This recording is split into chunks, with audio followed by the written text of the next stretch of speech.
गौतम बुद्ध रोज अपने शिष्यों को उपदेश देते थे। बुद्धि की ज्ञान की बातें सुनने काफी लोग आते थे। एक व्यक्ति गौतम बुद्ध का प्रवचन सुनने रोज नियम से आता था और उनकी सारी बातें सुनता था। बुद्ध अपने प्रवचनों में क्रोध, अहंकार, लोभ, शत्रुता छोड़ने की बात कहते थे। बुद्ध के प्रवचनों का सार यही था कि इन बुरी आदतों को छोड़ें, बिना जीवन में शांति नहीं मिल सकती। एक दिन उस व्यक्ति ने गौतम बुद्ध से कहा कि तथागत, मैं रोज नियम से आपके प्रवचन सुन रहा हूँ, लेकिन मुझे कोई लाभ नहीं मिल रहा है। आपकी सारी बातें सच हैं, लेकिन मेरे जीवन में इनसे कोई बदलाव नहीं आ रहा है। बुद्ध ने उस व्यक्ति से पूछा कि तुम कहाँ रहते हो? उसने जवाब दिया कि मैं श्रावस्ती में रहता हूँ। बुद्ध ने पूछा, ये जगह यहाँ से कितनी दूर है? उस व्यक्ति ने जगह की दूरी बताई। इसके बाद बुद्ध ने फिर पूछा, तुम वहाँ कैसे जाते हो? व्यक्ति ने बताया कि कभी घोड़े पर, कभी बैलगाड़ी पर बैठकर जाता हूँ। बुद्ध ने फिर पूछा कि तुम्हें वहाँ पहुँचने में कितना समय लगता है? व्यक्ति ने पहुँचने का समय भी बता दिया। इसके बाद बुद्ध ने अंतिम प्रश्न पूछा कि क्या तुम यहाँ बैठे बैठे ही श्रावस्ती पहुँच सकते हो? इस प्रश्न के जवाब में व्यक्ति ने कहा कि गुरुजी, ये कैसे संभव है? इसके लिए तो चलना पड़ेगा, तभी मैं वहाँ पहुँच सकता हूँ। बुद्ध बोले कि हम चलकर ही हमारे लक्ष्य तक पहुँच सकते हैं। ठीक इसी तरह जब तक हम अच्छी बातों का पालन नहीं करेंगे, उन पर चलेंगे नहीं, तब तक हम पर प्रवचनों का कोई असर नहीं होगा। सिर्फ अच्छी बातें सुनने से हमारा जीवन नहीं बदलता है। हमें प्रवचन को समझना होगा और उन्हें अपने जीवन में अपनाना होगा।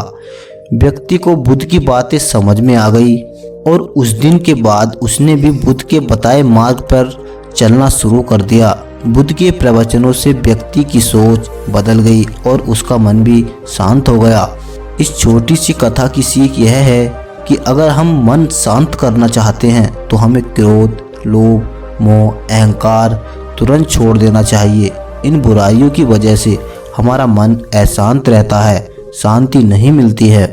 तभी बुद्ध कहते हैं कि तुम रोज मेडिटेशन किया करो। मेडिटेशन करने से क्रोध और लालच जैसी बुराइयों से बचना होगा, तभी मन शांत हो सकता है। आधुनिक युग में काफ़ी लोग ऐसे हैं जिनके पास सुख सुविधा तो बहुत है, लेकिन खुशी और शांति नहीं है। किसी भी व्यक्ति को शांति क्यों नहीं मिलती? इस संबंध में एक लोक कथा प्रचलित है।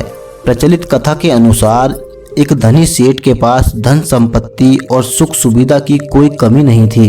परिवार में भी कोई परेशानी नहीं थी, लेकिन उसे जीवन में आनंद नहीं मिल रहा था। उसका मन अशांत ही रहता था, मानसिक तनाव बढ़ रहा था।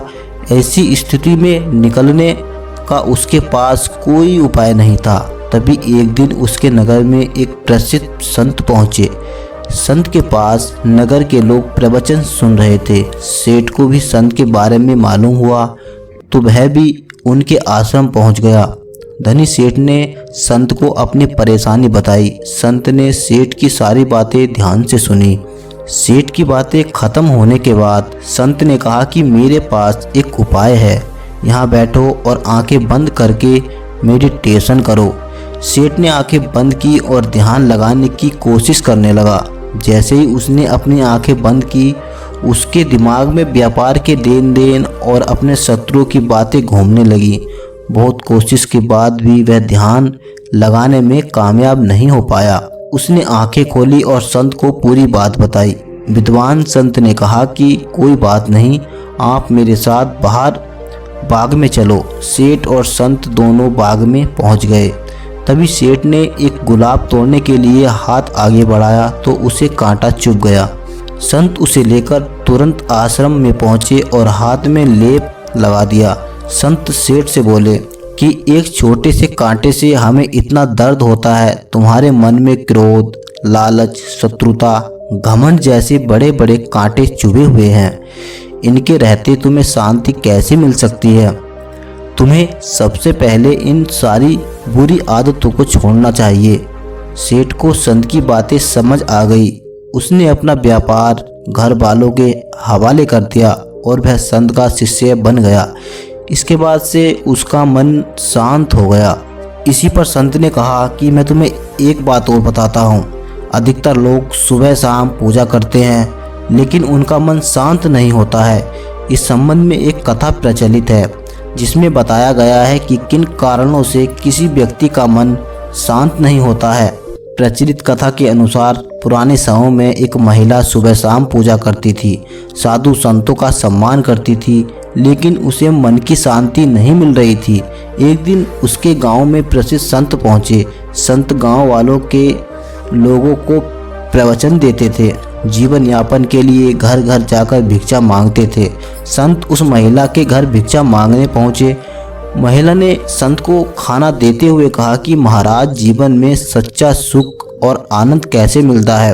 मैं सुबह शाम पूजा करती हूँ लेकिन मेरा मन शांत नहीं है, कृपया मेरी परेशानी को दूर करें। संत ने कहा कि इसका जवाब मैं कल दूंगा।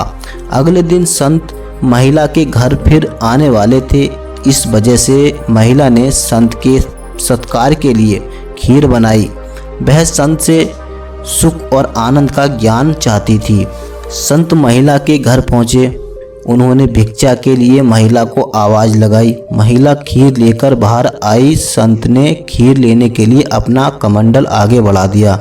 महिला कमंडल में खीर डालने वाली थी, तभी उसकी नज़र कमंडल के अंदर गंदगी पर पड़ी।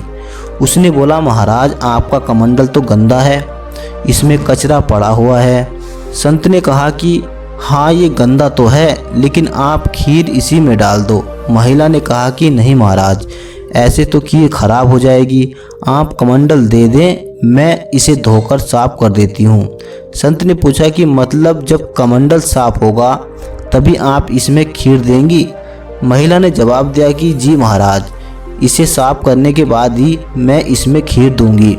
संत ने कहा कि ठीक है, इसी तरह जब तक हमारे मन में काम, क्रोध, लोभ, मोह, बुरे विचारों की गंदगी है तब तक उसमें ज्ञान कैसे डाल सकते हैं? अगर ऐसे मन में उपदेश डालेंगे तो अपना असर नहीं दिखा पाएंगे। इसीलिए उपदेश सुनने से पहले हमें हमारे मन को शांत और पवित्र करना चाहिए, तभी हम ज्ञान की बातें ग्रहण कर सकते हैं। पवित्र मन ही सच्चा सुख और आनंद प्राप्त कर पाते हैं। इस कथा की सीख यह है कि अगर मन शांत करना चाहते हैं तो हमें क्रोध और बुरी आदतों से बचना होगा। जब तक मन में क्रोध और बुरी आदतें चलती रहेंगी तब तक उसमें प्रेम और शांति नहीं प्रवेश कर सकती है। दोस्तों, कैसी लगी ये कहानी? अगर कहानी अच्छी लगी हो तो हमारे चैनल को सब्सक्राइब करें, लाइक करें और दोस्तों कमेंट करें।